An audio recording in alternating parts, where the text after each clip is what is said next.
Hello students, my name is Harish Kumar Gaur and in this lecture we are going to discuss another non-verbal topic of mental ability, that is non-verbal series. Non-verbal part का topic है ये non-verbal series. We like you have solved the questions of number series, alphabet series. Similarly we have non-verbal series. Now अब देखो non-verbal है तो verbally यानी कि हमें calculation वगैरह तो कुछ करनी नहीं है. In non-verbal, we all know that we have some pictures, the pictures in questions. So here also we have the series of pictures. यहाँ पर भी हमारे पास pictures की series होगी, okay? उस pictures की series को हमें समझना है. We have to understand the sequence of pictures, that what changes are going on picture by picture. Picture by picture क्या changes जा रहे हैं वो हमें समझना है. After that, we have to find out that the next picture, what should be the next picture from the options. उसी sequence में उसी changes के according अगला picture क्या होगा. Okay, so let's understand by the questions. Moving to the first question, each of the following questions consists follow a problem figure. ये हमारा problem figure है and the problem figures form a series. Okay, we have to find out the next figure of this problem figure. इस problem figure का next figure क्या होगा वो हमें find out करना है. ओके, सो देखिए अब सबसे पहले डायग्राम में पहले बॉक्स में एक लाइन थी. ओके, वो लाइन थोड़ी सी टिल्टेड थी. फिर दूसरे बॉक्स में दूसरी टिल्टेड लाइन आई. फिर थर्ड बॉक्स में वापस एक लाइन इंक्रीज हुई. फिर फोर्थ बॉक्स में एक लाइन वापस इंक्रीज हुई. फिफ्थ में वापस इंक्रीज हुई. तो एक एक लाइन इंक्रीज हो रही है. ओके, 45 डिग्री और थोड़ा सा स्लाइटली इंक्लाइंड लाइन इंक्रीज हो रही है. ठीक है, कभी इस तरह से इंक्रीज हो रही है, कभी इस तरह से, फिर इस तरह से, फिर इस तरह से, ऑल्टरनेटली. तो अब जो नेक्स्ट लाइन इंक्रीज होगी वो कुछ इस तरह से इंक्रीज होगी. तो जो 6 लाइन्स होंगी वो कुछ इस तरह की दिखाई देंगी. And we have to see that which option have this type of answer. Option D have this type of answer. ठीक है, तो ऑप्शन डी हमारा करेक्ट आंसर होगा. Next question number 2. देखिए क्वेश्चन नंबर 2 में हो क्या रहा है. 3 ट्राइंगल्स है, 2 ट्राइंगल अपवर्ड है, 1 ट्राइंगल डाउनवर्ड है. ठीक है, अब सेकेंड डायग्राम में वो पोजीशन चेंज हो गई. जो डाउनवर्ड था वो अपवर्ड चला गया और जो अपवर्ड थे वो डाउनवर्ड हो गए. ओके, और जो ट्राइंगल वाइट था वो उसके दूसरी साइड पे जो ट्राइंगल था उस तरफ चला गया. मतलब ये जो ट्राइंगल था ये ईस्ट साइड में था, या हम ये कहें लेफ्ट साइड में था, अब राइट साइड में चला गया. वापस से दोनों नीचे वाले ट्राइंगल ऊपर चले गए और ऊपर वाला ट्राइंगल नीचे आ गया. और जो वाइट ट्राइंगल राइट में था वो लेफ्ट में चला गया. वापस से वाइट ट्राइंगल राइट में आ गया. तो अब नेक्स्ट फिगर में वाइट जो ट्राइंगल होगा, वाइट ट्राइंगल ये कुछ इस तरह से ये कंडीशन रहेगी. ओके, जो वाइट ट्राइंगल राइट में था अब वो लेफ्ट में चला जाएगा, यानी कि वाइट ट्राइंगल इस तरफ आएगा. ठीक है, वाइट ट्राइंगल इस तरफ आ गया. ओके, तो ये कंडीशन आएगी, यानी कि same first diagram third diagram जैसी कंडीशन आ जाएगी. तो फर्स्ट डायग्राम थर्ड डायग्राम जैसी कंडीशन किस में गिवन है? ऑप्शन डी में. So option D is the right answer. Okay, next question number 3. Question number 3 में देखो डॉट का सिचुएशन, डॉट का प्लेस चेंज हो रहा है. Place of dot is changing. Place of dot कैसे चेंज हो रहा है? देखो सबसे पहले बॉक्स था हमारा, बॉक्स में पहला डॉट जो है वो इस प्लेस पर आ रहा है, यहां पर. ओके, अब यहां से डॉट चेंज हुआ, डॉट चेंज हुआ, एक प्लेस आगे बढ़ गया, यहां पर आ गया, एक प्लेस आगे बढ़ गया. देखो प्लेस कौन कौन से हैं, किस तरह से हैं, ये 1 2 3 4 5 6 7 8, ये 8 प्लेसेस पर रोटेट हो रहा है एंटी क्लॉकवाइजली. ओके, तो सबसे पहले इस फर्स्ट प्लेस पर था, फिर सेकंड पर आ गया, अब 2 प्लेस आगे गिरा, थर्ड और फोर्थ, तो फोर्थ प्लेस पर चला गया. अब जो डॉट था हमारा वो अब फोर्थ प्लेस पर आ गया. ठीक है, और सेकंड प्लेस से रिमूव हो गया. अब फोर्थ प्लेस के बाद आप देखिए 1 2 3 सेवेंथ प्लेस पर चला गया. तो अब डॉट इस जगह पर आ गया. पहले एक प्लेस आगे बढ़ा, फिर 2 प्लेस आगे बढ़ा, फिर 3 प्लेस आगे बढ़ा यहां पर. Now it will move 4 place forward.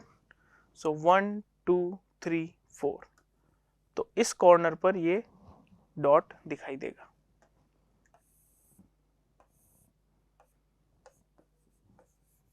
इस तरह से ये इस तरह का डायग्राम हमें दिखाई देगा। अब आप देख सकते हो किस में है, ये भी ऑप्शन डी में है। सो ऑप्शन डी हमारा करेक्ट आंसर हो। क्वेश्चन नंबर 4, बहुत ही सिंपल पिक्चर है। बॉक्स तो एज इट इज है ही सही, उसके अंदर सर्कल भी एज इट इज है, ठीक है ना। ओनली लाइंस जो है वो डिक्रीज होती जा रही है, lines are decreasing. Okay, lines decrease कैसे हो रही हैं? देखिए 5 लाइंस थी, एक वर्टिकल और 4 हॉरिजॉन्टल। सेकंड डायग्राम में 4 लाइंस रह गई, वर्टिकल तो एज इट इज रही, हॉरिजॉन्टल लाइन एक कम हो गई, ठीक है। थर्ड डायग्राम में हॉरिजॉन्टल एक और कम हो गई, फोर्थ डायग्राम में हॉरिजॉन्टल एक और कम हो गई। तो अब जो लास्ट हॉरिजॉन्टल लाइन है वो भी रिमूव हो जाएगी, है ना। यानी कि we have only one vertical line in the circle. So option C is the right answer. Question number 5, question number 5 में आप देखिए, ये है आपका प्लस का साइन, ठीक है। इसको हम स्वास्तिक साइन कहते हैं, it's a holy sign in Hindu. Okay, ये प्लस का साइन है। अब इसके सामने ये 1, ये 2, ये 3 और ये 4, ये 4 लाइन्स है, ठीक है। अब हुआ क्या कि पहले से दूसरे डायग्राम में आप देखो क्या चेंजेस हुए। फर्स्ट से सेकंड डायग्राम में ये जो लाइन थी ये इसके अपोजिट डायरेक्शन में चली गई, यानी कि ये लाइन यहां से रिमूव हो गई और इस तरफ ड्रॉ हो गई। ओके, सेकेंड डायग्राम में वो तो एज इट इज रही, अब जो सेकेंड लाइन थी वो सेकेंड लाइन अपोजिट डायरेक्शन में चली गई, यानी कि ये लाइन यहां से रिमूव हुई और इधर चली गई इस तरह से। फिर थर्ड डायग्राम में ये बॉटम वाली जो लाइन थी ये लाइन यहाँ एज इट इज थी, ऑपोजिट डायरेक्शन में चली गई अगले डायग्राम में, ठीक है। तो ये लाइन यहाँ से रिमूव हुई और ऑपोजिट डायरेक्शन में चली गई। अब नेक्स्ट डायग्राम में क्या होगा, 3 लाइन तो चेंज हो गई, ये जो फोर्थ लाइन है ये भी यहाँ से रिमूव होगी और ऑपोजिट डायरेक्शन में चली जाएगी। तो फोर्थ डायग्राम के बाद हमारा आंसर फिगर इस तरह का दिखाई देगा, और ये आंसर फिगर किस में दिया हुआ है, ऑप्शन सी में। So option C is the right answer. Question number 6, question number 6 में अगर आप देखो तो देखिए सभी डायग्राम्स को आप सबसे पहले कंपेयर कर लो कि क्या कंटिन्यूस चल रहा है या क्या चेंजेस हो रहे हैं, वो हम सबसे पहले देख लेते हैं। तो आप देखिए हर एक डायग्राम में आपको इक्वल और एरो, इक्वल और एरो ये दोनों चीजें हर एक डायग्राम में मिलेंगी, यानी कि ये चेंजेस नहीं हो रही है, केवल इनकी पोजीशन प्लेस चेंज हो रहा है, ठीक है। तो हम प्लेस बाय प्लेस इनको नोट डाउन करेंगे अब। ओके, तो अब आप देखिए सबसे पहले इक्वल, इक्वल इस बॉटम वाले कॉर्नर पर था, बॉटम राइट कॉर्नर पर, फिर टॉप राइट कॉर्नर पर चला गया, फिर टॉप लेफ्ट कॉर्नर पर, फिर बॉटम लेफ्ट कॉर्नर पर, अब वापस से बॉटम राइट कॉर्नर पर आ जाएगा, ठीक है। एरो की हम बात करें तो एरो उसके पीछे ही चल रहा है, जस्ट बॉटम लेफ्ट फिर बॉटम राइट फिर टॉप लेफ्ट फिर टॉप राइट, अब वापस से नीचे आ जाएगा तो एरो इस जगह पर आ जाएगा, ठीक है। According to that option A तो हमारा वैसे ही रॉन्ग हो गया, केवल बी सी डी ये तीनों हो सकते हैं, ठीक है। अब आगे देखते हैं हम, देखो सर्कल फॉरवर्ड आगे गया और ट्राइंगल में कन्वर्ट हो गया, इसके जस्ट पीछे जो फिगर था ना उसमें कन्वर्ट हो गया सर्कल, जो पीछे जस्ट फिगर था उसमें कन्वर्ट हो गया, सर्कल ट्राइंगल में कन्वर्ट हो गया और ट्राइंगल आगे फॉरवर्ड हुआ और स्क्वायर में कन्वर्ट हो गया, फिर ट्राइंगल आगे फॉरवर्ड हुआ और पीछे वाले डायग्राम में कन्वर्ट हो गया स्क्वायर में, और स्क्वायर आगे फॉरवर्ड हुआ और पी में कन्वर्ट हो गया। ये एंटी क्लॉकवाइजली चल रहा है सब, ठीक है। अब स्क्वायर आगे फॉरवर्ड होगा एंटी क्लॉकवाइजली और पी में कन्वर्ट हो जाएगा, और पी आगे फॉरवर्ड होगा और टी में कन्वर्ट हो जाएगा। तो अब पी किस में कन्वर्ट होगा, टी में, भाई पी आगे बढ़ेगा तो वो टी में कन्वर्ट हो जाएगा, यानी कि टी इस जगह पर आएगा, ओके। और टी आगे जाकर किसी एक नए लेटर में कन्वर्ट होगा। अब देखिए टी पी, पी तो ऑलरेडी हो चुका है तो पी तो आएगा नहीं, एस आ सकता है, अब एस टी ये तो करेक्ट सिचुएशन नहीं है, ये करेक्ट सिचुएशन है, एस यहाँ आएगा, तो ऑप्शन सी जो है वो बिल्कुल करेक्ट सिचुएशन को शो कर रहा है। क्वेश्चन नंबर 7, क्वेश्चन नंबर 7 में अगर हम देखें तो देखिए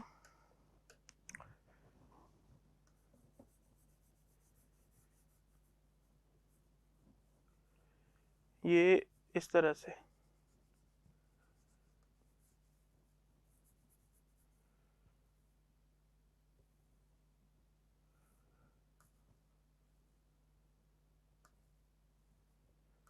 ये अब अच्छे से दिखाई दे रहा है, ये है ना, ये चारों जो हाफ सर्कल थे, ये चारों हाफ सर्कल इनसाइड अंदर की तरफ किए हुए थे, ठीक है। अब हुआ क्या, सबसे पहले ये हाफ सर्कल रोटेट हुआ, ये हाफ सर्कल सबसे पहले रोटेट हुआ और ऑपोजिट डायरेक्शन में चला गया, ठीक है। उसके बाद नेक्स्ट उसके आगे वाला एंटी क्लॉकवाइजली, उसके आगे वाला जो है वो ऑपोजिट डायरेक्शन में चला गया। नेक्स्ट फिर उसके आगे एंटी क्लॉकवाइजली जो था आ रहा था वो ऑपोजिट डायरेक्शन में चला गया। So in the next diagram the fourth one, the remaining one will go to the opposite direction. तो अब क्या है, सभी के फेस अपोजिट डायरेक्शन में होंगे, सभी के फेस अपोजिट डायरेक्शन में होने चाहिए। तो ऐसा कोई डायग्राम किसमें है, ऑप्शन बी में। So option B is the right answer. Question number 8, question number 8 में अगर आप देखें ये रोटेट हो रहा है, इस तरह से था ये इस शेप में, इसको हमने इस तरह से रोटेट कर दिया एंटी क्लॉकवाइज। कितना रोटेट किया, 90 डिग्री रोटेट कर दिया। जैसे ही हमने इसको रोटेट किया तो ये इस शेप में चला गया, फिर हमने इसको रोटेट किया तो ये इस शेप में चला गया, फिर रोटेट किया तो ये इस शेप में चला गया। अब वापस रोटेट करेंगे तो इस शेप में आ जाएगा, यानी कि वापस से फर्स्ट वाली शेप आ जाएगी। ये इस तरह से रोटेट हो रहा है, यहाँ से यूँ रोटेट हुआ इस तरह से, फिर यूँ रोटेट हुआ, फिर यूँ रोटेट हुआ। अब वापस से यूँ रोटेट करेंगे तो ये तो बॉटम में चला जाएगा और ये इधर वर्टिकल आ जाएगा। तो फर्स्ट वाला डायग्राम वापस से फॉलो होगा, यानी कि ऑप्शन ए हमारा करेक्ट आंसर। क्वेश्चन नंबर 9, एक वर्टिकल लाइन है सभी में, ठीक है। अब सर्कल्स की हम बात करें, सर्कल्स किस तरह से इंक्रीज हो रहे हैं। तो देखिए पहला सर्कल जो था वो लाइन के लेफ्ट साइड में था, अब वो सर्कल लाइन के राइट साइड में आ गया और एक सर्कल इंक्रीज हो गया, ठीक है। राइट साइड में सर्कल आया और एक सर्कल इंक्रीज हो गया, फिर वो दोनों सर्कल लेफ्ट साइड में चले गए एज इट इज, कोई इंक्रीमेंट नहीं हुआ, कोई सर्कल इंक्रीज नहीं हुआ। फिर वापस दोनों राइट साइड में आए और एक सर्कल और इंक्रीज हो गया। सो circle is always increasing on the right side, not on the left side.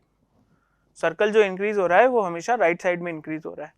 ये तीनों वापस से लेफ्ट में चले गए, अब वापस से राइट में आएंगे और एक सर्कल और आएगा, यानी कि we have a vertical line and we should have 4 circles on the right side of this line.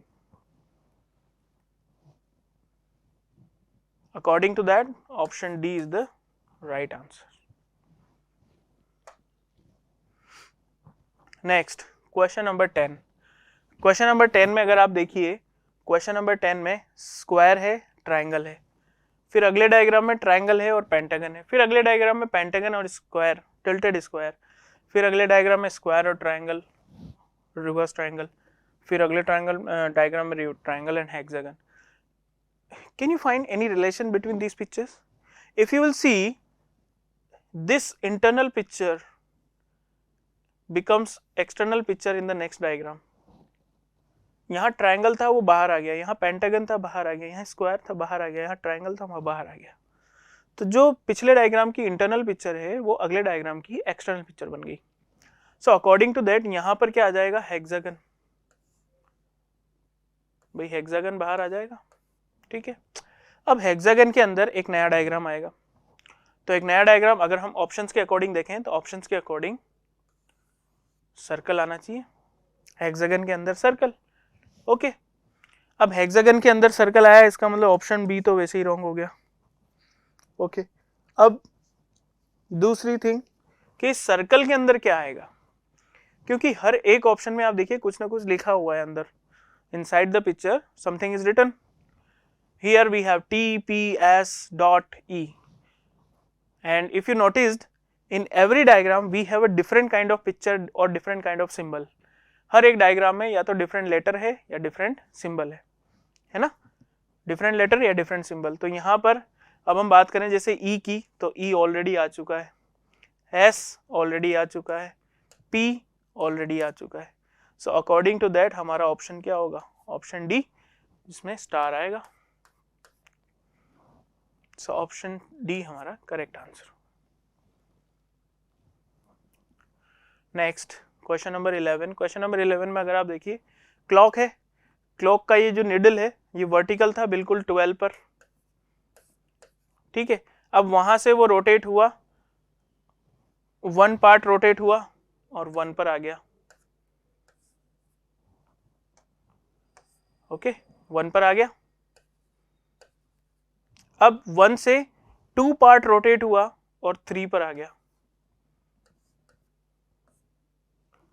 2 part rotate होंगे और 3 पर आ गया, ठीक है. अब 3 पार्ट रोटेट होगा और 6 पर आ गया.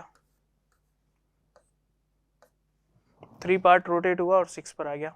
ओके, अब क्या होगा भाई, पहले 1 पार्ट रोटेट हुआ, फिर 2 पार्ट रोटेट हुए, फिर 1 2 3, 3 पार्ट आगे रोटेट हुआ. Now it will go 4 part in forward, 1 2 3 4. Okay, तो 3 के बाद यहाँ 9 आता है, 4 के बाद यहाँ 10 आएगा, यानी कि 10 की डायरेक्शन में होगा ये, इस डायरेक्शन में 10, और 10 की डायरेक्शन में कहाँ गिवन है, ऑप्शन ए में. Okay, so option A is the right answer. Question number 12. Question number 12 में ओनली रोटेशन चल रहा है. ये बॉटम में था, डाउनवर्ड, उसको एंटी क्लॉकवाइज रोटेट किया हमने, सॉरी क्लॉकवाइज रोटेट किया 90 डिग्री. तो जैसे ही हमने क्लॉकवाइज रोटेट किया 90 डिग्री, तो उसमें क्या क्या चेंजेस हुए अब हम वो देखते हैं. एंटी क्लॉकवाइज 90 डिग्री रोटेट करने से ये जो लाइन थी ये इधर चली गई, ये बॉटम वाला स्ट्रेट हो गया, ये इंक्लाइंड था ये स्ट्रेट हो गया. ओके, और जो वाइट था वो डार्क हो गया, जो डार्क था वो वाइट हो गया, क्योंकि जैसे ही हम इसको एंटी क्लॉकवाइज 90 डिग्री रोटेट करेंगे तो ये कुछ इस तरह का शो होना चाहिए था, ये ऊपर वाइट और नीचे ब्लैक. बट हुआ क्या, ये चेंज हो गया, इस तरह से हो गया, ठीक है. वापस से ये 90 रोटेट हुआ, अब इसके बाद 45 रोटेट हुआ, फिर 90 रोटेट हुआ, फिर 45 रोटेट हुआ, अब वापस से 90 रोटेट होगा. तो 90 रोटेट होगा, तो अब आप देख सकते हो जब जैसे ही मैं इसको 90 रोटेट करूंगा तो ये बॉटम में चला जाएगा, इस तरह से, ठीक है. अब दोनों इंक्लाइंड थे, तो अब एक स्ट्रेट होगा.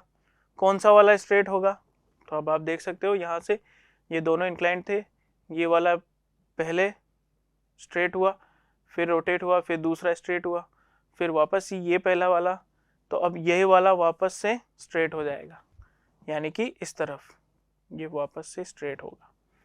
तो कुछ ऐसा डायग्राम होगा, ठीक है, ऑप्शन बी या ऑप्शन सी में. अब हम देखते हैं ब्लैक और वाइट.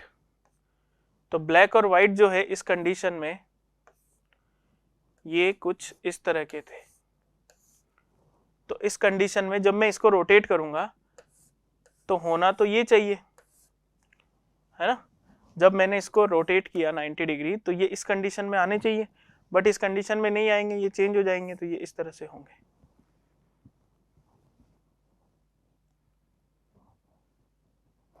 ओके, सॉरी, ब्लैक और वाइट चेंज होंगे ना, हाँ, तो ये इस कंडीशन में होंगे. अब इधर वाइट, इधर ब्लैक था और इधर वाइट था, तो अब चेंज हो जाएगा, इधर वाइट होगा और इधर ब्लैक होगा. So according to that option C हमारा राइट आंसर होगा, क्योंकि ब्लैक और वाइट पोजीशन चेंज कर रहे हैं बस, है ना. तो आंसर ये आ जाएगा. क्वेश्चन नंबर 13 में अगर आप देखिए, plus minus triangle square dot circle, ये 5-6 डायग्राम्स है हमारे पास. अब हुआ क्या, प्लस उधर गया ठीक है, 1 2 2 प्लेस आगे गया, फिर माइनस 2 प्लेस आगे गया, फिर ट्राइंगल 2 प्लेस आगे गया, फिर स्क्वायर 2 प्लेस आगे गया। अब अगले डायग्राम में डॉट 2 प्लेस आगे चला जाएगा, तो यानी कि plus minus triangle square dot और सर्कल अपनी जगह एज इट इज रहेगा। So let's see in which diagram we have option D. So option D हमारा करेक्ट आंसर हो। क्वेश्चन नंबर 14, क्वेश्चन नंबर 14 अगर आप देखें, ब्लैक को व्हाइट करना है हमें, ठीक है।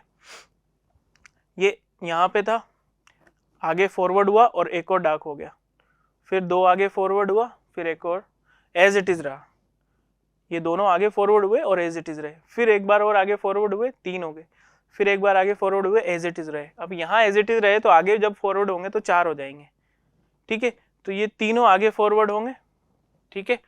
तो जैसे ही एक ब्लॉक आगे फॉरवर्ड होंगे, इसको देख के सांप सीढ़ी की याद आ गई, स्नैक है ना। तो ये यहाँ पर वाइट हो जाएगा, यहाँ पर वाइट हो जाएगा,